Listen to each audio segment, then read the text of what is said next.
રાષ્ટ્રીય કોંગ્રેસ એલિયાન્સની સહયોગી તૃણમૂલ કોંગ્રેસ સંદેશ ખાલે મહિલા અત્યાચાર મામલે ન્યાય આપવામાં નિષ્ફળ રહી છે, ત્યારે રાહુલ ગાંધીની ભારત જોડો ન્યાય યાત્રા ગુજરાતમાં પ્રવેશનાર હોવાના સમય શું કાર્યક્રમ છે તે અંગે સુરતમાં કોંગ્રેસ દ્વારા માહિતી અપાઈ હતી। રાષ્ટ્રીય કોંગ્રેસ એલાયન્સની સહયોગી તૃણમૂલ કોંગ્રેસ સંદેશ ખાલી મહિલા અત્યાચાર મામલે પીડિત મહિલાઓને હજુ સુધી ન્યાય આપવામાં નિષ્ફળ રહી છે, ત્યારે રાહુલ ગાંધીની ભારત જોડો ન્યાય યાત્રા ગુજરાતમાં પ્રવેશી રહી છે।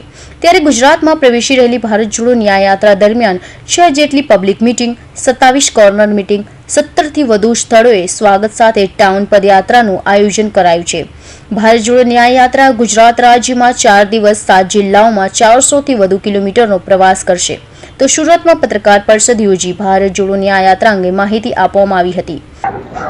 ઇમ્ફાલથી ભારતના કોંગ્રેસ પક્ષના રાષ્ટ્રીય નેતા રાહુલજી ઇમ્ફાલથી મણિપુર સુધી, ઇમ્ફાલથી મુંબઈ સુધીની સામાજિક ન્યાય, આર્થિક ન્યાય અને રાજનૈતિક ન્યાય માટેની એક યાત્રા કાઢી છે અને એ યાત્રા આખા દેશમાં ખૂબ લોકોનો આવકાર મળે છે।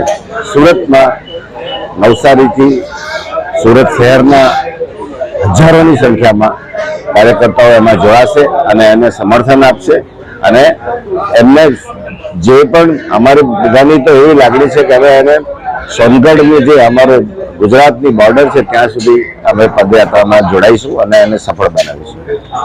માનનીય રાષ્ટ્રીય નેતા શ્રી રાહુલ ગાંધી એમણે ઇમ્ફાલથી મુંબઈ સુધીની જે ભારત જોડો ન્યાય યાત્રા શરૂ કરી છે, એ ન્યાય યાત્રા 7મી થી 10મી સુધીના દિવસમાં ગુજરાત રાજ્યના આદિવાસી વિસ્તારોમાં પ્રવેશી રહી છે। આ ન્યાય યાત્રાનો ઉદ્દેશ માત્ર ને માત્ર આર્થિક ન્યાય, સામાજિક ન્યાય અને રાજકીય ન્યાય અને ધાર્મિક ન્યાય પ્રસ્થાપિત કરવાનો છે।